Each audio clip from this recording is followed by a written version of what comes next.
Selling stocks on Etrade is a straightforward process. Here's a step-by-step guide. Log into your account. Visit the Etrade website or open the Etrade mobile app. Enter your username and password to access your account. Access the trading platform. Navigate to the trade section. You will find options for selling stocks under this menu. Select the stock to sell.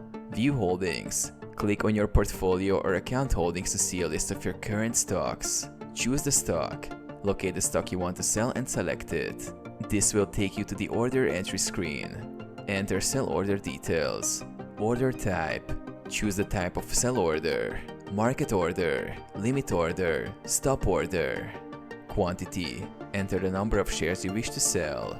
Review. Double-check all order details to ensure accuracy.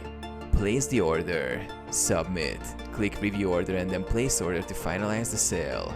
Confirm. You will receive a confirmation of the order execution. Monitor. Check status. Track the status of your order and review the transaction in your account history.